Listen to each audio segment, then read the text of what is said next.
Oh, Reverend.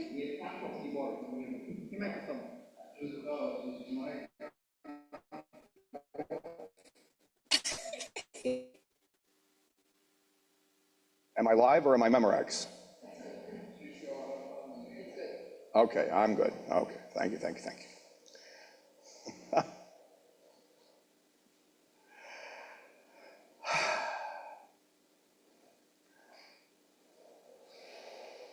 Our opening words today come from our hymnal, and if you'll please pay attention with me.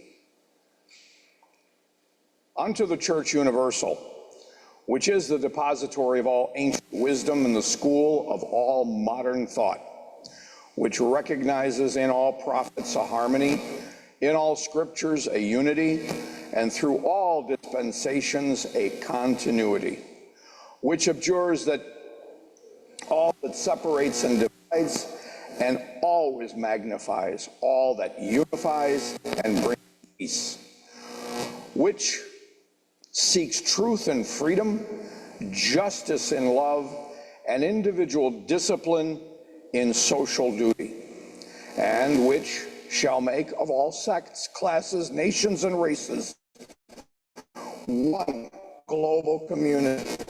Unto this church, unto all its members, known and unknown throughout the world, we pledge the allegiance of our hands and hearts.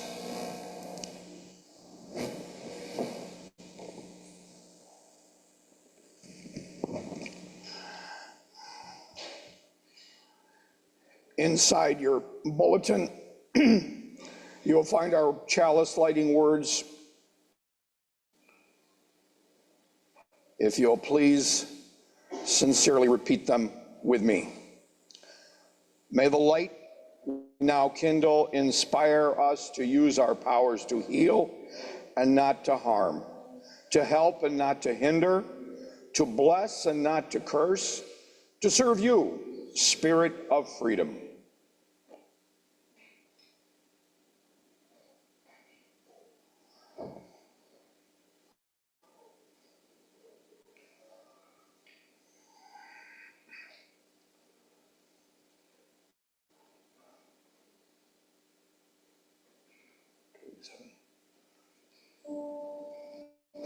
We now have our hymn, which is 287.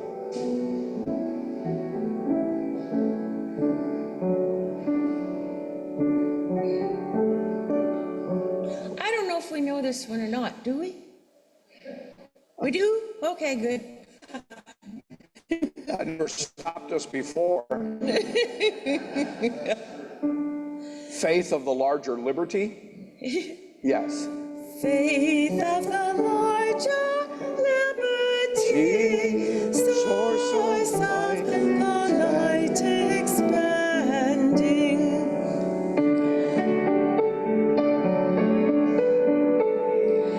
All bondage notwithstanding.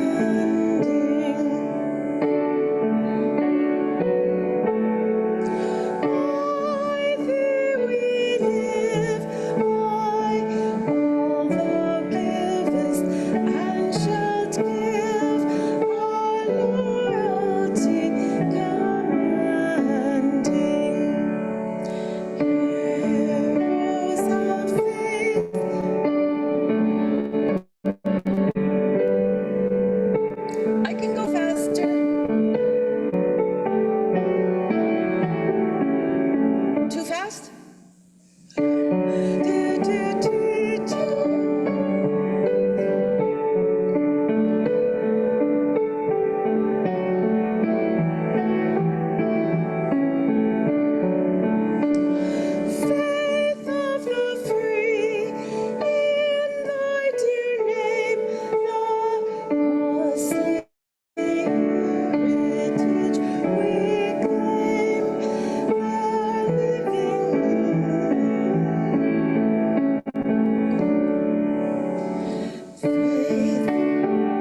Excellent, excellent.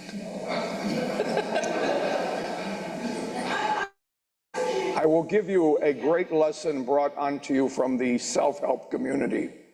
Fake it till you make it. This was my fault. I thought I knew this. Nah, I was wrong. However, we get an A for effort. So,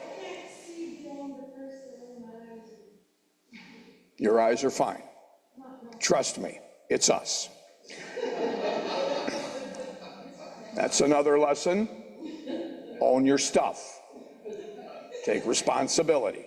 If it helps, that the case is on from the Moravian Brothers in 1566, so it's a little back.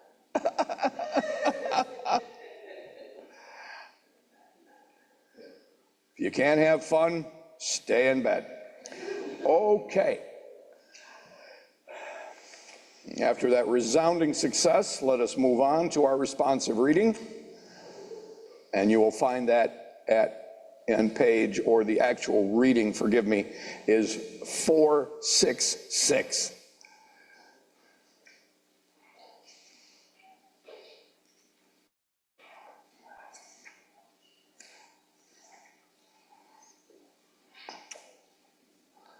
And it was given to us by Vincent B. Sullivan under the title of Religion.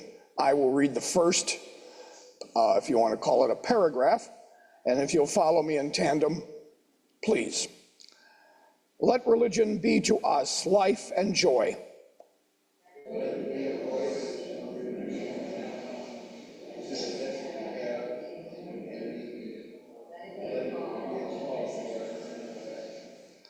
Let religion be to us a dissatisfaction with things that are, which bids us serve more eagerly the true and the right.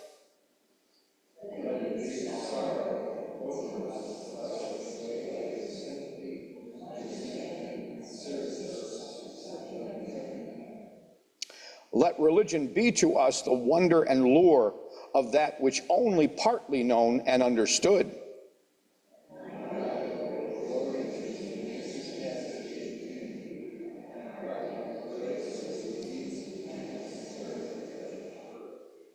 And let religion be to us security and serenity because of its truth and beauty, and because of the enduring worth and power of the loyalties which it engenders.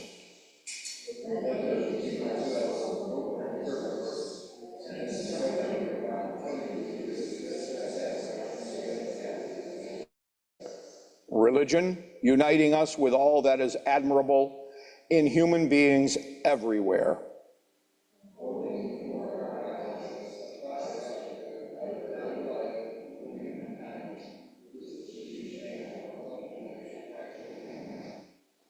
Thank you.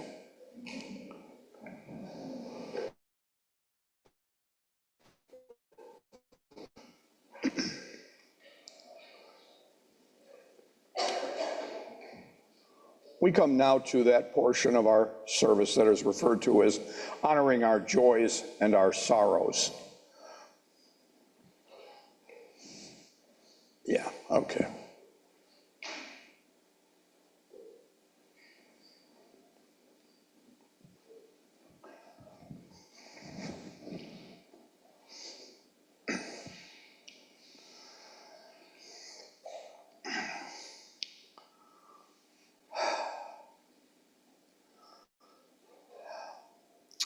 Today I'd like to, of course, once again, at least I say once again, I've done this a couple of times this month in other congregations I've held service with,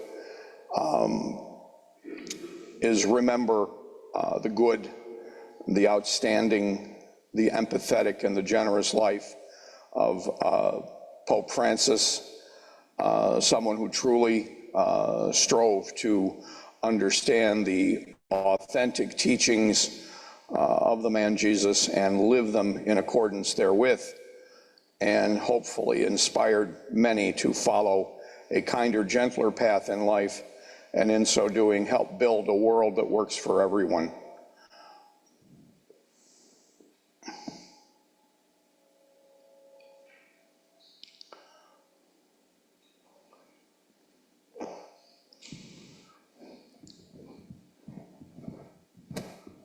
Would there be anyone else that would like to arise and give us a joy or a concern, or forgive me, a sorrow? This better be good.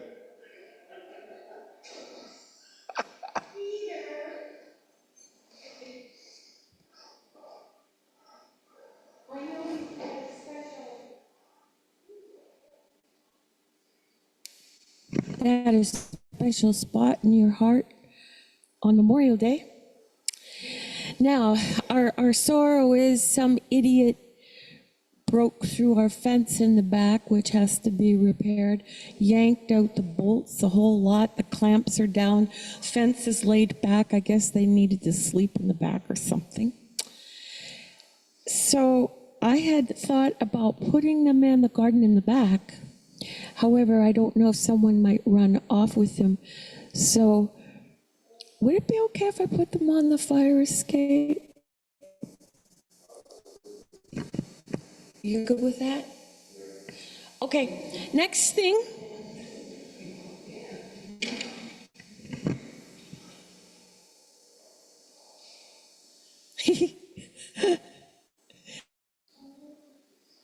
You left your hanky, and this was around the flamenco. I didn't want to put it outside. And I'm just going to light a candle that we don't have somebody, I don't know, build a staircase over the back fence.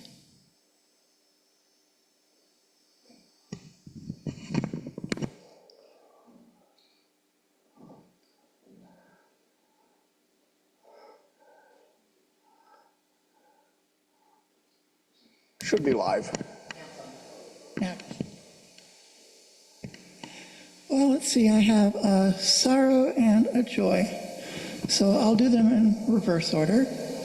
So the joy, may the 4th be with you, always. Oh, the 4th. It is the 4th. Nanu Nanu or whatever. And the sorrow is, you'll recall that after 4 years from being repossessed and redeemed, and 3 years after I stuck it in the woods in storage because I couldn't afford to operate my car anymore, about just over 2 weeks ago, I got my car back on the road. And I sunk in total about $1,500 into it for repairs and things that it needed from sitting for 3 years to get it running properly. And then on Monday, it was repossessed again. And this time I can't redeem it because rather than letting me pick up where I left off on my car loan, which I can now afford, they want me to pay the back due amount of 4 years. So I'm carless once again. But on the plus side, I now qualify for half-price bus fare. May the 4th be with you.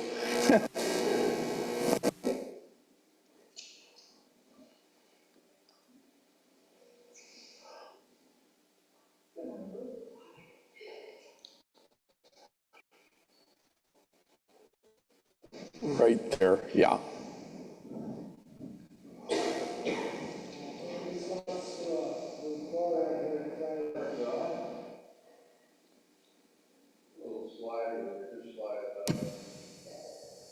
In response to a report I heard Friday, I'm not sure the accuracy or the source of this item, but I was thrown off my kilt for about a day and a half, but I recovered yesterday. It's a long story. But anyway, the report said that, well, I'll put it this way. In response to millions of dollars that's spent on various causes, perhaps justifiably so, that's not my point, but it was stated that there would be not enough cash or money to continue supporting disadvantaged children in education.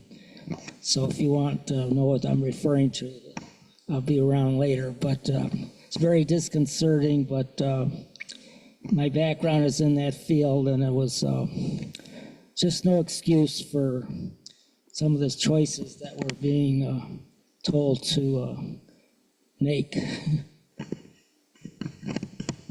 Thank you. Just on a side note, there was indeed supposed to be a push to eliminate Project Head Start.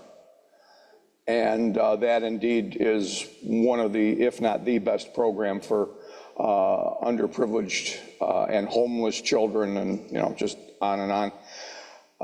And for whatever good reason, I would like to affirm the government has indeed chosen to leave it, at least for the moment, alone.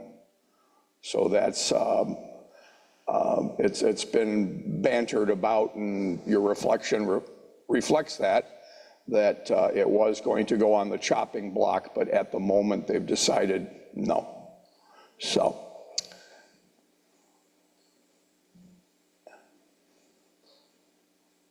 one more time with feeling.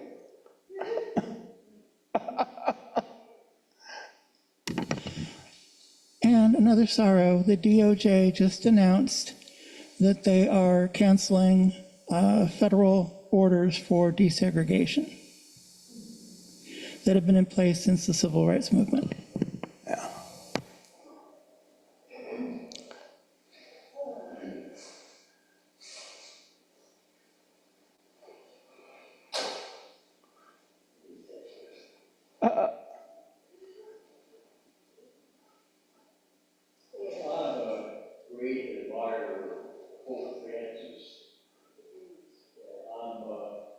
I have a friend who go to campus, and he tells me that it's not going to be very pleasant for me after I die.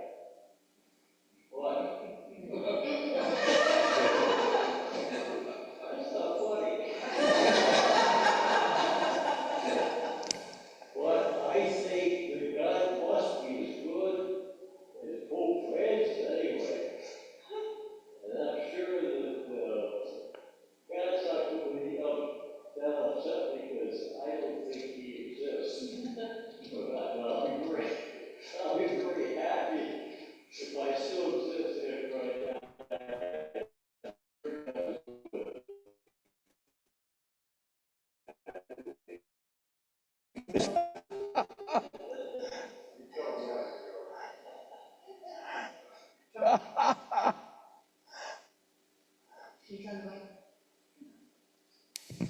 Good morning. Good morning. Is that on? Yes, good. Yep. My name's Meg. I always have joys and sorrows too. But I was able to go to a wonderful play yesterday called Sweet Charity down at Kavanoki Theater. And I just wanted to put a plug in for the arts are just alive and well in Erie and Niagara County. And, there's a lot of people that are down, but there's still things we can go out there and support if we can. I was able to go because I have what's called an art access pass for people with low income. If you get food stamps, you can get this and you can talk to me afterwards. And another joy was Lou and I had the wonderful experience of going to a Quaker meeting last week, and it was a perfect, beautiful, beautiful day. I learned so much from Lou and so much from the experience, and grateful for it. And my partner Lou, well, does that mean you're not a Unitarian anymore? And I said no. As a matter of fact, it reaffirms my values and ethics, morals, whatever you want to call it, in being a Unitarian. And I'm very grateful that we're having a sermon, or Ron's going to share about the history, 200 years. Thank you. Thank you. Last call.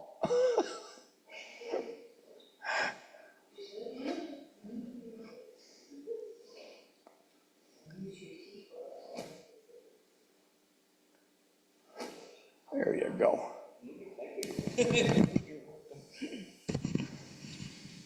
Testing, 1, 2. Yep. My name is Denton Pearson. I'm visiting here from Sitka, Alaska. Ooh. Ooh. Thank you for being here. And I've been a Unitarian since I was 3 years old. I've been a member of the Unitarian Fellowship in Sitka for, I don't know, 35 years now. Does that sound about right, Tana? Okay. And I've served as president a couple of times. I've been treasurer. And I've gotten to, they keep asking me if I want to go back on the board, and I keep telling them that I do the rentals management. We have 2 apartments in our building, and that's how we support our physical structure with a membership of less than 20. So, but in any event, I keep telling them I'm happy to deal with the renters, but I don't want to be involved in the business of the fellowship. So anyway, my joy is that I'm here visiting my friend Tana Hagen, who recently moved here to Niagara, and she showed me the whirlpool yesterday. Wow. And then the day before that, I got to see the American side of the falls. I've only before seen it from the Canadian side, so I'd never been over here before. So that's my joy. Thank you. Thank you. Welcome, welcome. Whoop.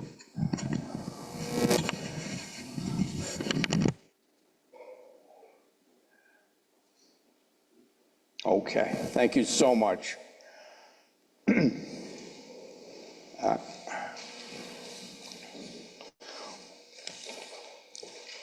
We now come to that portion of our service that is called the offering.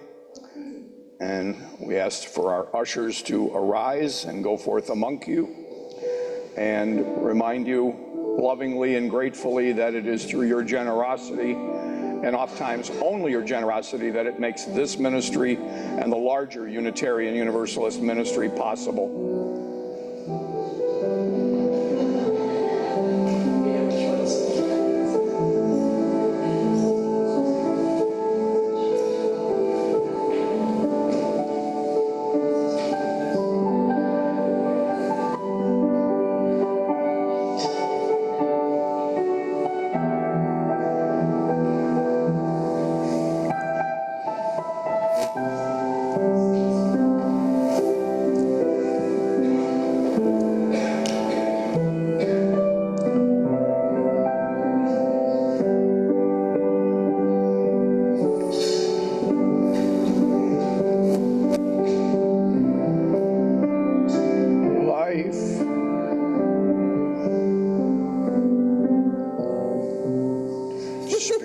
Sorry, you make me laugh, Reverend. What?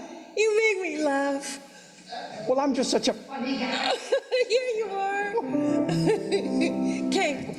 Spirit of life, come unto me. Sing in my heart all the stirrings of compassion. Blow in the wind, rise in the sea, move in the hand, giving life the shape of justice. Roots hold me close, wings set me free. Spirit of life, come to me, come to me. Thank you so much.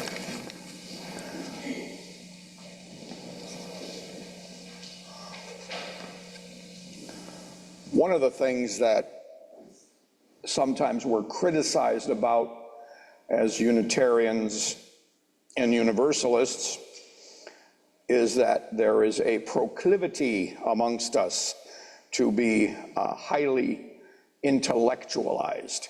We like to read, we like to study. One of the best things we do is doubt. And as a result of that doubt, we have had a long history of being proud of being free thinkers, critical thinkers, and in some cases, just plain old malcontents.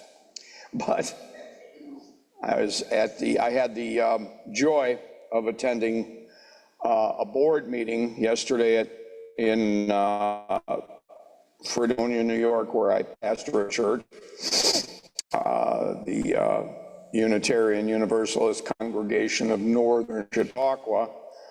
And one of the board members reminded me that the two favorite unofficial, I guess they wouldn't be called mottos, but affirmations of Unitarian Universalism is to describe us and how we approach theology and philosophy is much like striving to nail Jell-O to a wall and herding cats.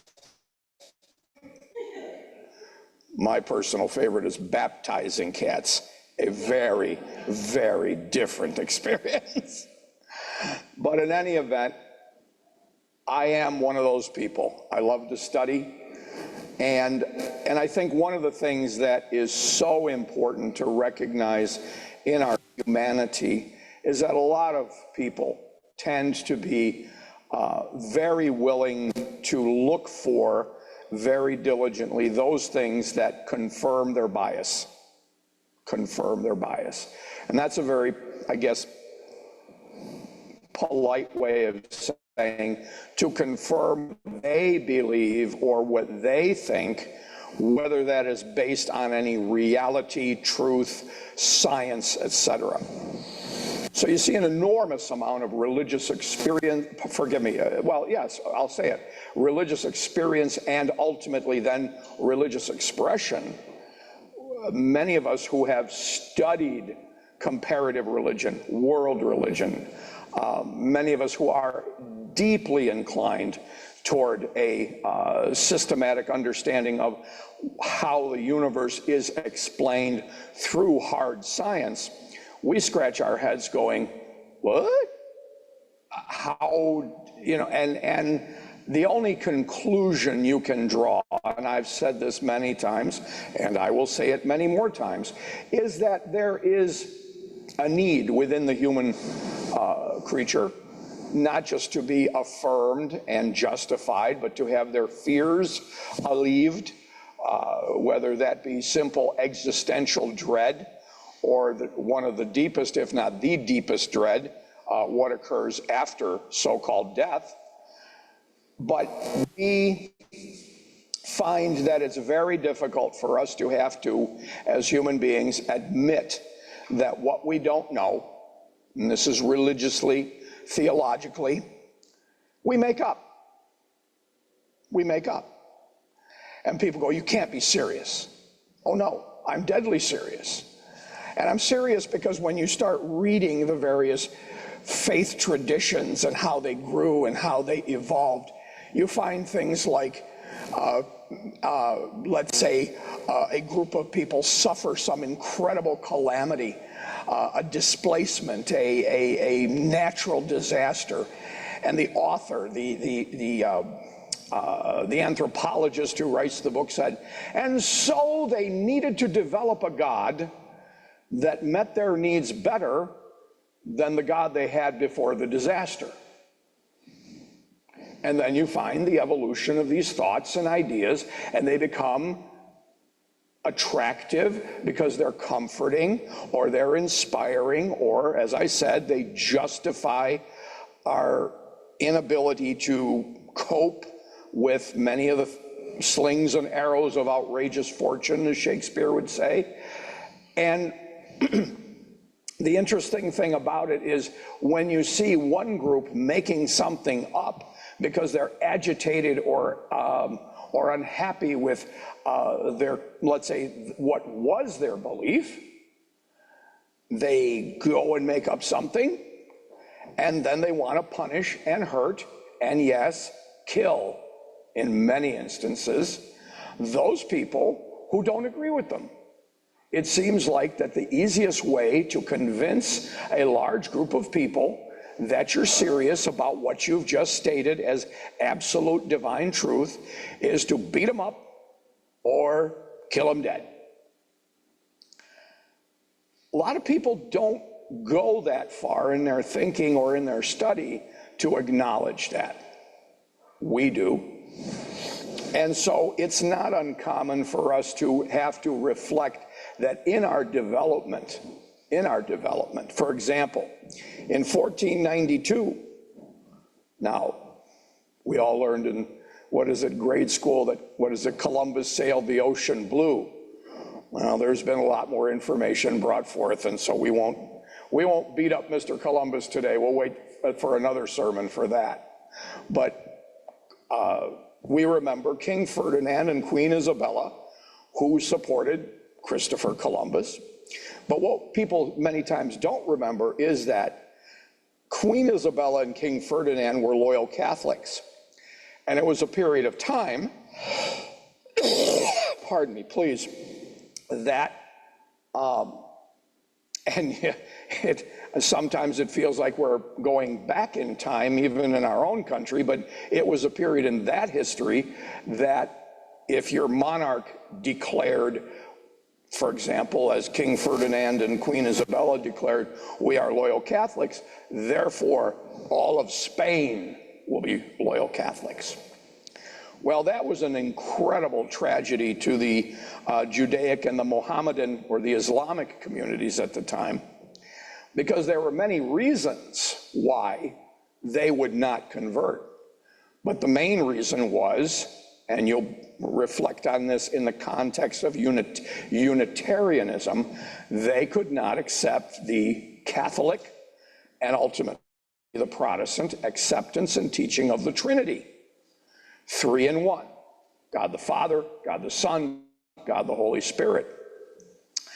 And so around that time, there were an incredible banishment of these two groups of people out of the country.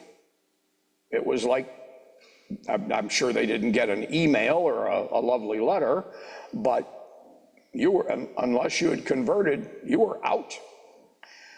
And if you really gave them a lot of trouble,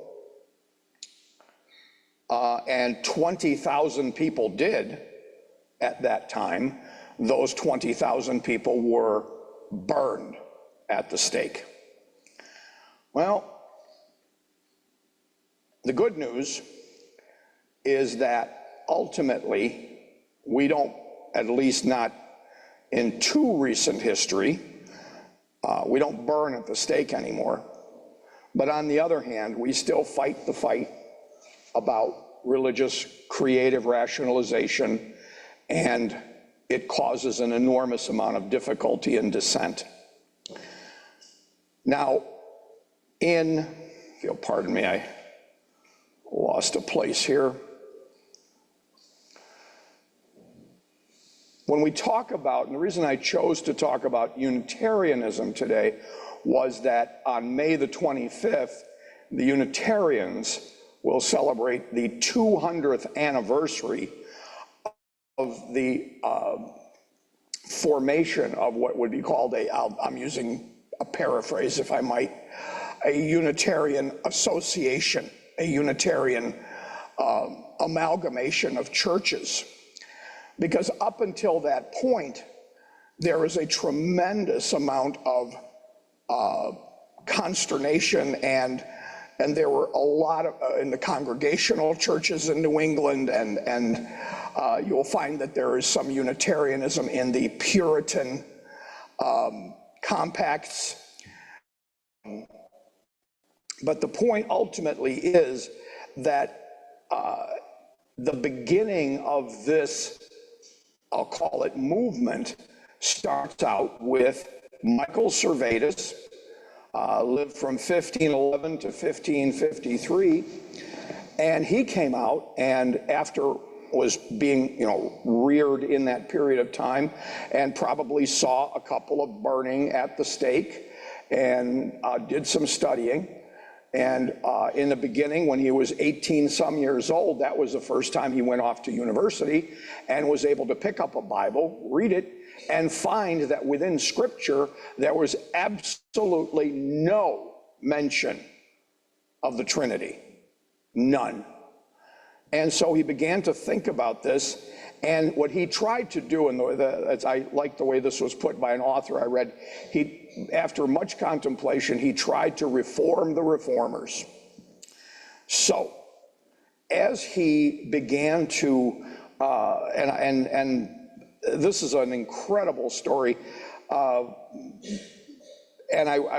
it's really, if I were to give you its story, this would be more or less a lecture, not a sermon, but the ultimate point of his work was he always had this great faith that people would would succumb to the voice of reason, that they would see that if it is not scriptural, which was a very, very, very big thing, that common sense would demand, at the very least, tolerance.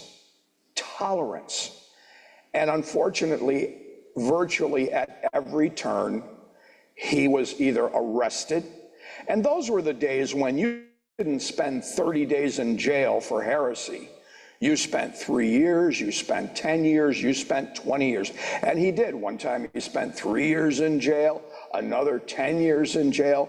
You basically, because you got to remember, the life expectancy at that time was not 85 or 90, it was maybe 50. So he was basically spending almost half his life behind bars because of his, quote, religious conviction. Well, he reached a point where in Geneva, Switzerland, he met Calvin. Now, Calvin had caused a lot of trouble because he didn't like the religion that he was taught. He didn't like the way it was taught to him. Wasn't particularly crazy about the Pope, and you can put in the puzzle pieces. And so he came out and, with a bunch of different theological concepts and constructs, one of which I think I've always found is really interesting, the concept of predestination. Man is inherently evil, therefore all are condemned. However, God will pick the elect, which some people claim is 144,000. Some people claim other numbers, not relevant for our discussion, but some will be saved. So you, at the moment of your conception, were predetermined to either spend eternity as a human French fry or eternity floating on a cloud with wings and a halo. I don't know if I like those metaphors, but anyway. The point is, that's part of what he taught. Well, he wasn't particularly enamored with Michael Cervantes. When Michael came back to Geneva, and it was the law at the time, you had to go to church in Geneva. You had to. If you broke the law, you could be fined. So he decided to go to church.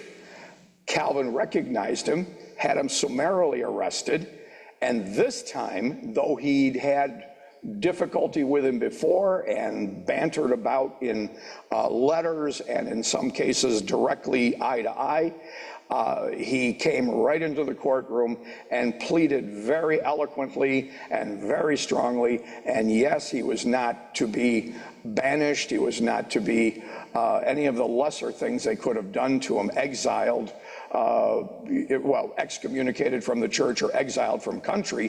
What happened is he was condemned heretic and to be burned at the stake. Up until the very end, Michael said, "Oh no, that's not going to happen. They'll eventually see the error of their ways." That didn't happen. So, though Calvin could have probably shown some mercy, he did not, and it went on. As time went on, there were other groups of people who were indeed not happy with this doctrine. not happy with the doctrine of the Trinity. And the concept of the word Unitarian, I believe, started coming about. I've got a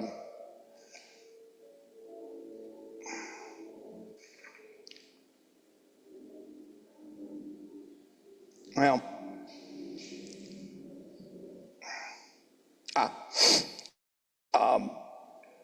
it is actually, according to this, not known when the word Unitarian was first applied to those who oppose the Trinitarian belief. However, it is known that during the 16th century, the movement by that name spread into numbers of countries of Europe.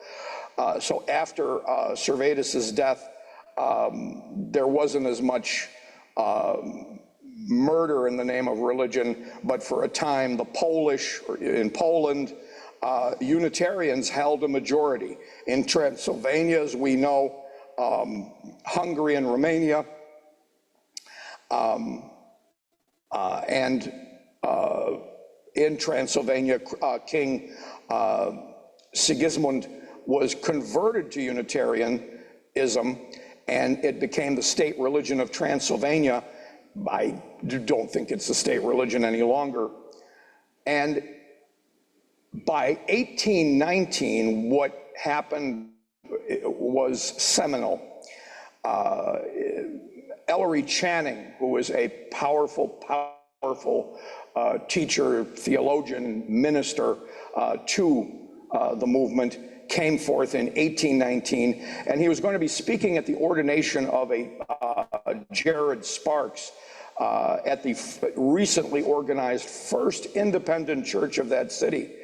And what he though he was noted as being a very calm, placid, gentle human being, that particular sermon at Mr. Sparks' ordination was seminal. And what I mean by that is considered the Unitarian Declaration of Independence.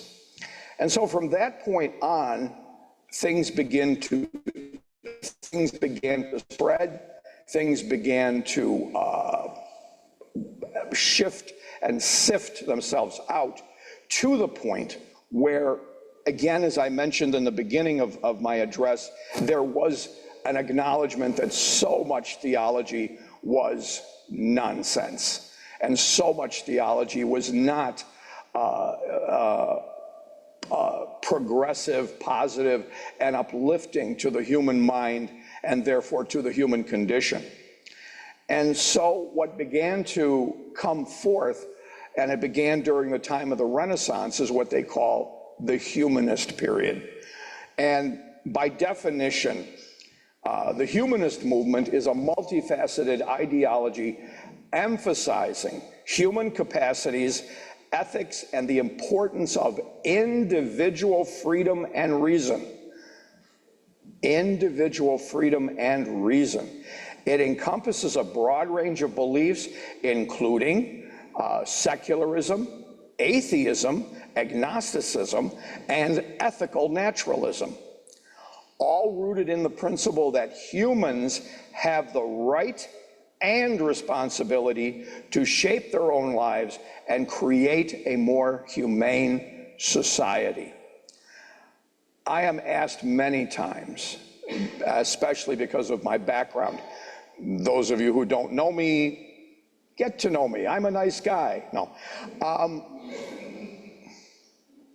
That was funny? Okay. I was on my way to becoming a Roman Catholic priest. I will spare you the next 20 chapters of the narrative, but looky where I am today. And I'm here because this thing called humanism, which was ignited in my life by beginning to understand how religion evolves and the positive impact it can have, but also the insanely negative impact it has. It is the humanism that affected me most deeply. Not because I can't read the Bible or I can't read the Bhagavad Gita or the Quran or the Talmud or any other sacred literature. It's the way I read it, with an open mind, with an open heart, recognizing that there is truth in all religion, because religion is nothing more, nothing less than humanity striving to understand its existential angst and all of the things that make us human and interconnected for the purpose of living a life that's meaningful and sustainable. But the most important thing that came out to me toward a number of years ago, I should say, was this emphasis on human potential, that we believe in the inherent worth and dignity of individuals and their ability to reason, learn, and create. We're grounded in pragmatic ethics and we value human well-being, social justice, and the rights of all people. Boy, have we got a lot of work to do in this country. Was that political? Okay, sorry. Reason and free inquiry. We prioritize scientific inquiry, critical thinking, and the freedom to question and challenge established beliefs. We reject what is called supernatural or magical thinking. While not universally atheistic or agnostic, humanism generally rejects the existence of supernatural beings and doctrines. Now, if you come to me and say, share a, quote, supernatural subjective experience you've had, does that mean you can't come here anymore? Absolutely not. But as a rule, we look upon these things with a bit of a jaundiced eye so that they do not become idols. They do not become excuses. And we emphasize making the most of the single life we have. That's why we do that. We make the most of the single life we have, seeking happiness and meaning through human connection and contributions to society. And of course, as of 1961, as all of this was evolving in the context of the humanist movement, we happened to accept it, and the Universalists were also struggling with their theology and accepting and rejecting a lot of theism and accepting a lot of agnosticism and predominantly humanism. And so what happens is when people come through our doors, there is no tell me what you believe so that I can tell you whether you're acceptable or not. It's tell me what you need, tell me what you think, tell me who you are. And right before you even open your mouth, you know that in this environment, you are acceptable, you are enough, and if you want a good cup of coffee and a stale cookie, I'm talking about my church. Anyway, but if you want a good cup of coffee and a cookie, you can always come here, and if at the end of that time you say, you know what, you people are nuts, well, bless and keep you and have a nice day and find something that doesn't make you nuts. But we prefer all of which I've just stated.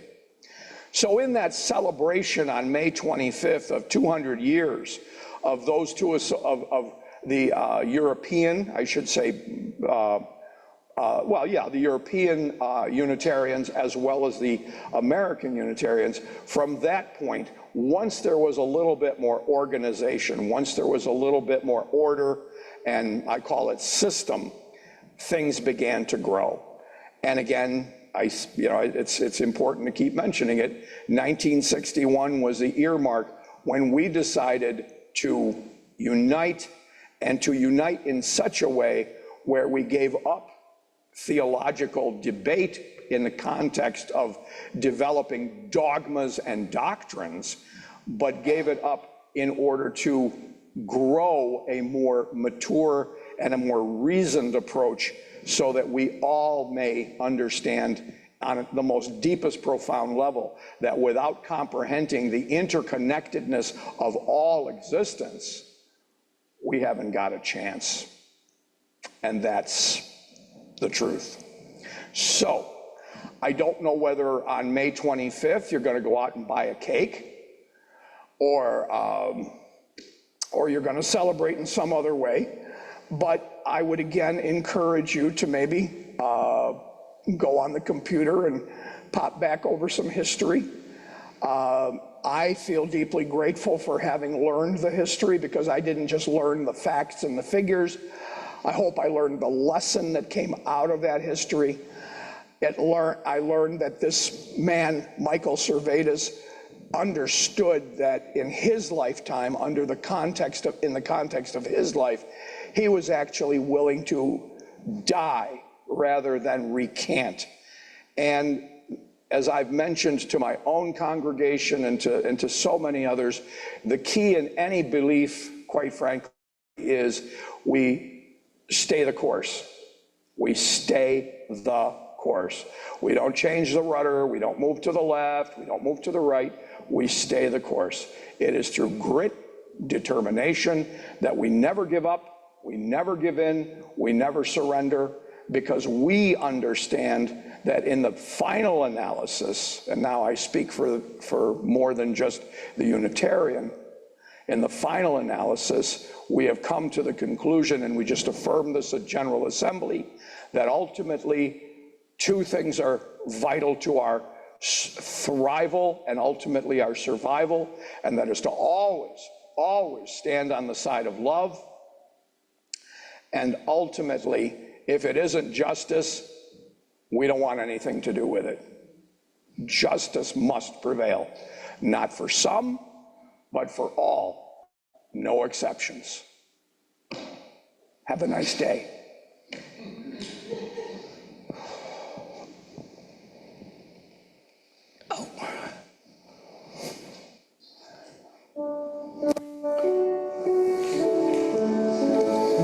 Again, you're on your own for 2, 3, and 4, because I'm not good with cross-eyed.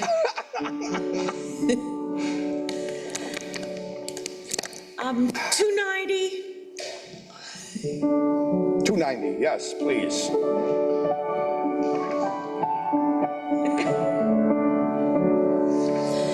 Bring, O Pastorana, bring, O time your harvest, Of hearts and minds by truth made free. Come, you faithful spirits, build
not bad.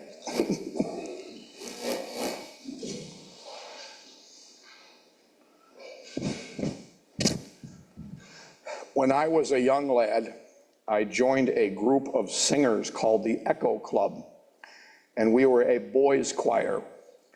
And what they did for us was every time we practiced every Monday night, and once a year they put us all together, all the different age groups, and they put us on stage at the local Catholic church auditorium, and we got to do all these incredible hymns and patriotic things. And we did this because they told us that if we did a really good job, we'd get a hamburger and a soda pop. Damn the things I did for a hamburger and a soda pop. But it was, you'd have to have been there. It was a magic memory. Okay, let's move on.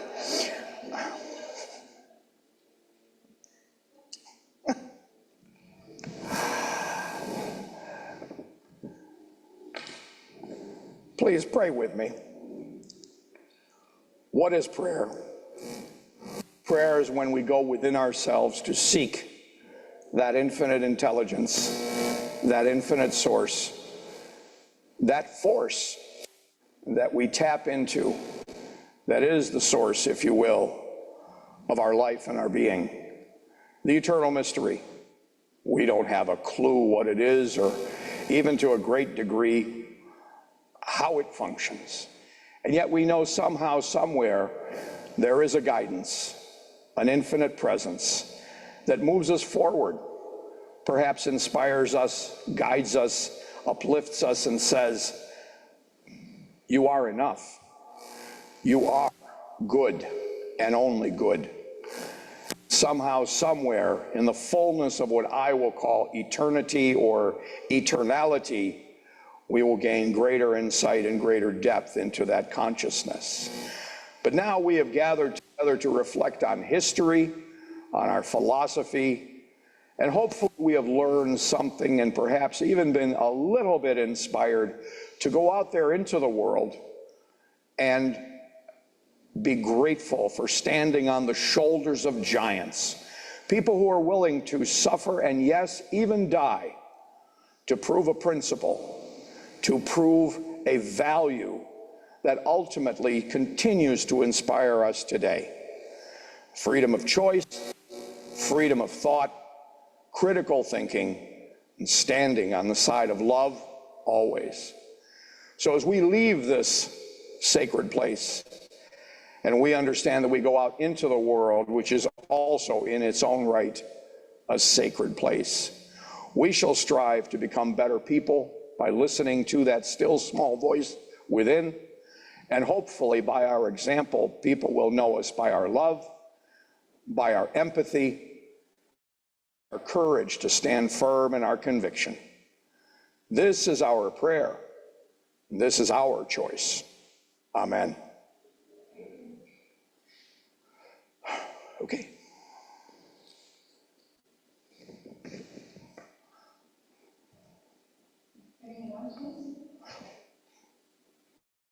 I always miss that. Sorry. Next month of June, the first Sunday of June, I will have the privilege of being with you for the last time in what I call the church year. Our church has our last service in Fredonia on the 8th of June. That is our flower communion. And then we go for our hiatus until the first Sunday after Labor Day. But I will be here for the last time. Well, you'll see me here and there probably sometime during the summer, but in my capacity as preacher, so to speak. I have decided, haven't decided what yet, but whoever's has volunteered to do the refreshments and such, I'm going to bring some goodies. And you know I'm an evil genius when it comes to goodies, so I'll bring something unique and different, and hopefully, what's that word they keep using? Edible, yes, edible. So please bring yourselves on that Sunday, And hopefully, if the sermon doesn't get you, the victuals will. I know that came out right, but I'm going to stick with it. Well, are there any other announcements that I have forgotten? Well, I just wanted to mention, in 2 weeks, we'll be having our annual meeting right after church service, in 2 weeks.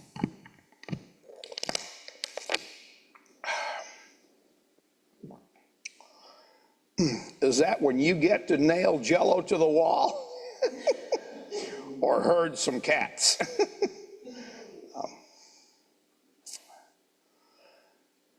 If you'll turn now in your program to the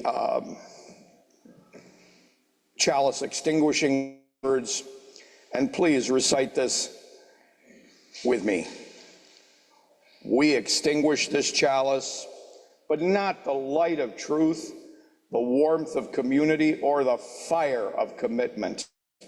These we carry in our hearts until we are together again.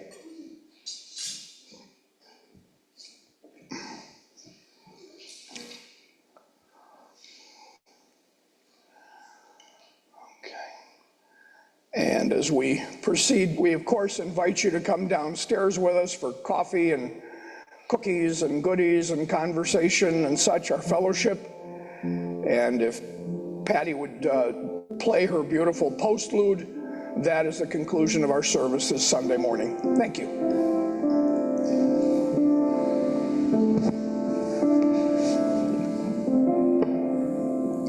Smile, though your heart is aching. Smile, even though it's breaking. When there are clouds in the sky, you'll get by if you smile. Though your fear and sorrow, smile, and maybe tomorrow